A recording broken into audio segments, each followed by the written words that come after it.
नमस्कार दोस्तों, आज के वीडियो में हम डिस्कस करेंगे पाइथन में फॉर लूप किस तरह लगाई जाती है। तो फॉर लूप लगाने का जो सिंटैक्स है पाइथन में वो बहुत ही सिंपल है, सभी लैंग्वेजों से बहुत सिंपल है। और बहुत से लोग हैं जो बाकी प्रोग्रामिंग लैंग्वेज से आते हैं जैसे कि सी से या फोर्ट्रान से, वो जब पाइथन में जब स्विच करते हैं या मैटलैब से जो स्विच करते हैं वो ढंग से फॉर लूप को यूज नहीं करते हैं शुरुआत में। उनके आदत के अनुसार वो हमेशा कॉम्प्लिकेटेड सिंटैक्स की तरफ जाते हैं, पाइथोनिक वे में वो नहीं करते हैं। तो मैं बताऊंगा कि दोनों ही तरीके में बताऊंगा कि पहले लोग जो दूसरी लैंग्वेज से आते हैं वो ज्यादातर किस तरह की फॉर लूप लगाना प्रेफर करते हैं, और बाद में जब पाइथन का जब उन्हें एसेंस पता चलती है, पाइथन की जो सिंटैक्स फॉर लूप किस किस चीजों पे अप्लाई किया जा सकता है, जब बेसिक फंडामेंटल्स क्लियर होते हैं तो उनके सिंटैक्स में क्या चेंज आता है। तो जो बाकी लैंग्वेज से आते हैं वो कुछ इस तरह के सिंटैक्स लगाते हैं, जैसे कि मैं एक लिस्ट बनाता हूं 1 to 100 की। तो उसके लिए पहले लिस्ट, फिर रेंज 1 से 101। यहां पर आप x लिखोगे तो ये आपकी वो हो जाएगी 1 से 101 तक, ये वो हो गए नंबर ऑफ एलिमेंट्स हो गए।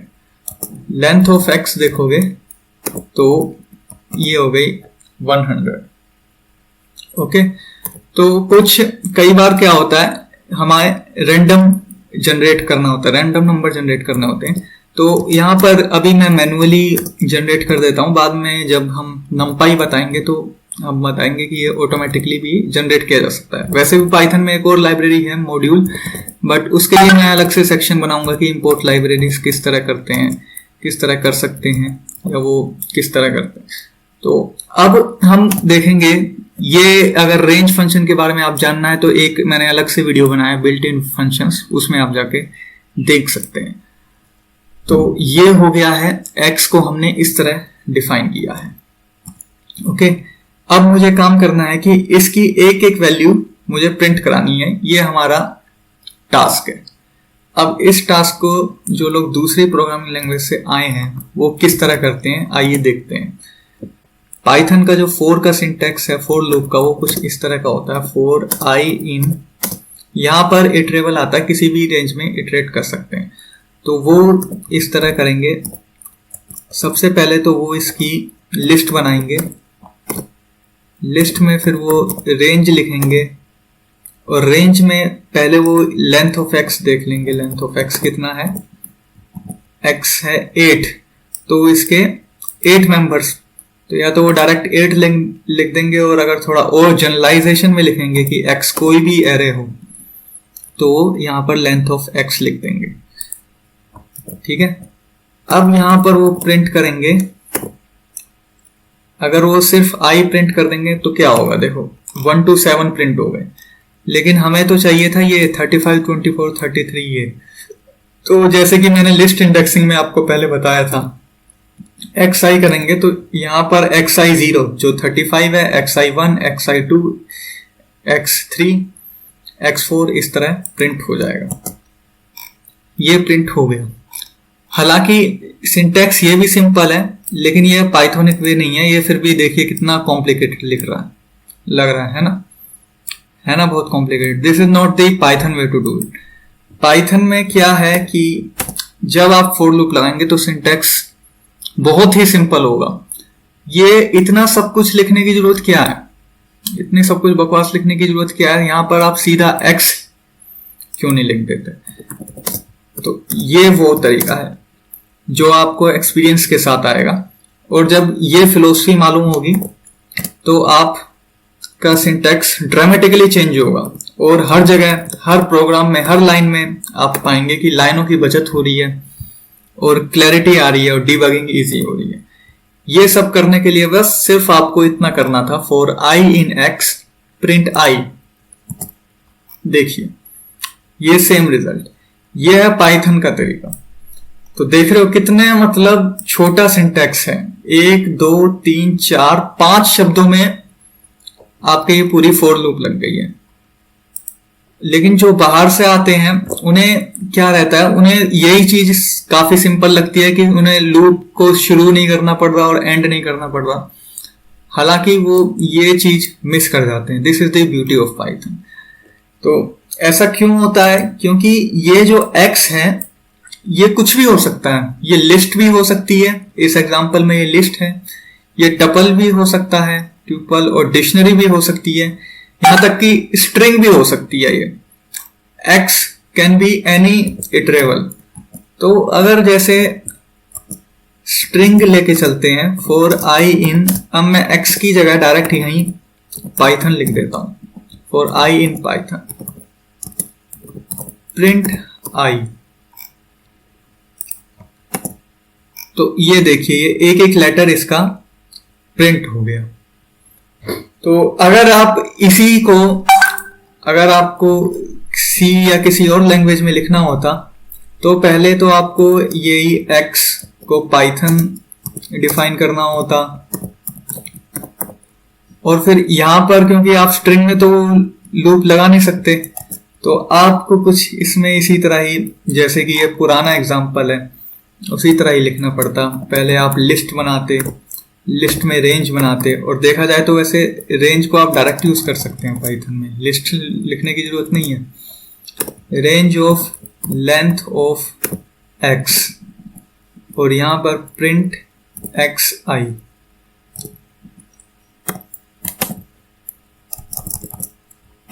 तो ये दूसरा तरीका, ये लंबा तरीका हुआ। तो ये वाला तरीका देखा जाए इनएफिशिएंट है, क्योंकि इसमें आप ऑलरेडी 2-3 फंक्शन यूज कर रहे हैं, और जबकि यहां पे हमने कोई फंक्शन यूज नहीं किया। तो ये हमने बताया पाइथन में किस तरह फॉर लूप का यूज करें। अब एक और लूप आती है जिसे कहते हैं व्हाइल लूप। फॉर लूप और व्हाइल लूप में डिफरेंस क्या है? फॉर लूप में हमें पता रहता है कि नंबर ऑफ इटरेशंस कितनी करनी है। जैसे कि यहाँ पे हम लेंथ ऑफ x लिख रहे हैं, लेंथ ऑफ x 8 है, तो हमें पता है कि ये 8 नंबर प्रिंट होगा। सपोज करो हमें पता नहीं है, हमें तब तक इटरेशन करते रहना है जब तक कि कोई कंडीशन सच है, और जैसे ही वो कंडीशन झूठ हो जाती है, जैसे वो कंडीशन फॉल्स हो जाती है ट्रू से, तभी हमें वो इटरेशन स्टॉप कर देनी है। तो उसको, ऐसे कामों को करने के लिए हमें व्हाइल लूप का यूज करना होता है। तो व्हाइल लूप का सिंटेक्स भी बहुत ही सिंपल है, फॉर लूप की तरह ही। उसका सिंटेक्स है while some condition is true. यहां पे कंडीशन आएगी ट्रू की जगह, तो कोई भी कंडीशन हो सकती है। सपोज मैं i को यहां 0 डिफाइन करता हूं, और यहां पर मैं कंडीशन लिखता हूं i लेस देन 5। ओके, जब तक i 5 से कम है प्रिंट i। तो ये सिंपल सी है। अब यहां पे देखिए ये क्या गड़बड़ हो गई है, इसे मुझे स्टॉप करना होगा। ये इनफाइनाइट लूप हो गई, क्योंकि i इज लेस देन 5, तो यहां पर i हमेशा ही 5 से कम होगा, और ये i को ही प्रिंट करता रहेगा। So this is the example of infinite loop. और जो नए प्रोग्रामर्स हैं उनको हमेशा ये दिक्कतें आएंगी स्टार्टिंग में। व्हाइल लूप में हमेशा इस बात के लिए केयरफुल रहें कि अगर आप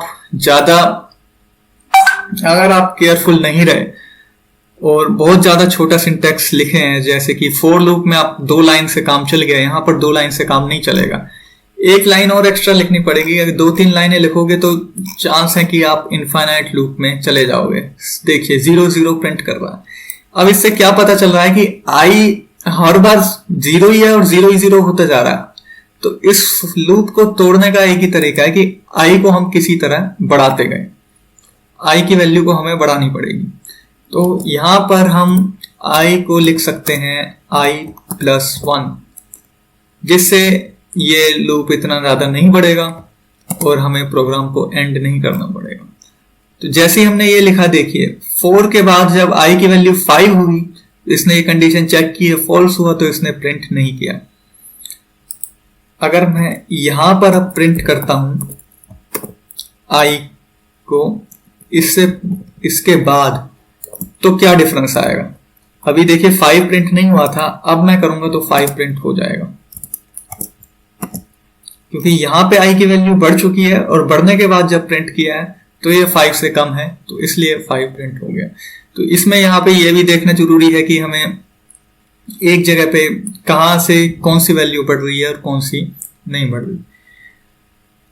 इस तरह के सिंटेक्स लिखने के लिए पाइथन में एक इसका शॉर्टकट है जो आप यूज कर सकते हैं, वो है आप i इक्वल टू i+1 की जगह i प्लस इक्वल टू 1 ये लिख सकते हैं, रिजल्ट सेम ही रहेगा। अब while में एक else स्टेटमेंट भी आता है, चाहे तो वो लगा सकते हैं।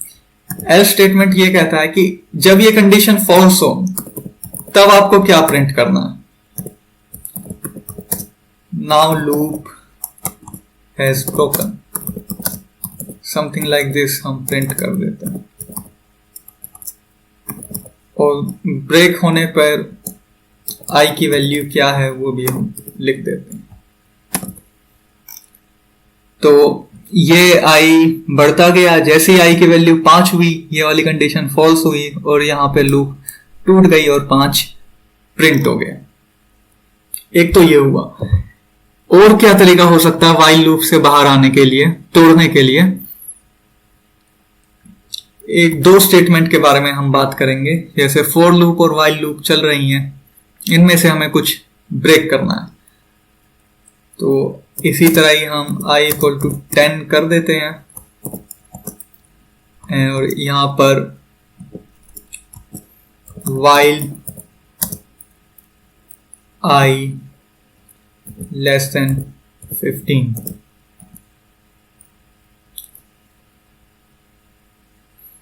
तो अब i प्लस इक्वल टू 1 भी हम कर देते हैं। अब हम चाहते हैं अगर इफ i 13 के इक्वल हो जाए तो हमें ये लूप तोड़ देनी है। तो लूप तोड़ने का जो सिंटेक्स है वो है ब्रेक। ओके, तो इसको हम सिंटेक्स को लगाते हैं। ये देखिए यहाँ पे ये कॉलन नहीं आएगा। हाँ, ये सिंटेक्स है लूप का, फॉर लूप और while लूप के बाद यहाँ पे ये कॉलन आता है इस तरह। ओके, तो अब इसे रन करते हैं। रन करने में रन हो गया, यहाँ पे कुछ प्रिंट नहीं हुआ क्योंकि हमने इस प्रिंट की कमांड दी नहीं है। तो यहाँ पर हम प्रिंट दे सकते हैं, प्रिंट i। ओके, सो 11, 12, 13, जैसे ही i की वैल्यू 13 हुई ये लूप तो टूट गया। तो इस तरह हम कोई भी लूप तोड़ सकते हैं। अगर जैसे यहाँ पर i को हम 0 करते तो ये 0 से स्टार्ट होता और जैसे ये 13 पे पहुंचा तभी ये टूट गया। ये ठीक इसी तरह का काम हम while की जगह for लूप में भी कर सकते हैं। for i in range 20 let's say and if i equal to 13 break। यहाँ पे ये जैसे ही 13 हुआ ये ब्रेक हो गया। अब एक और सिंटेक्स है, अगर i 13 पे हमें ब्रेक नहीं करना, सिर्फ 13 हुआ उस वाली कंडीशन को एग्जीक्यूट नहीं करना, बाकी हमें करता रहना है। तो उसके लिए जो स्टेटमेंट है वो है कंटिन्यू।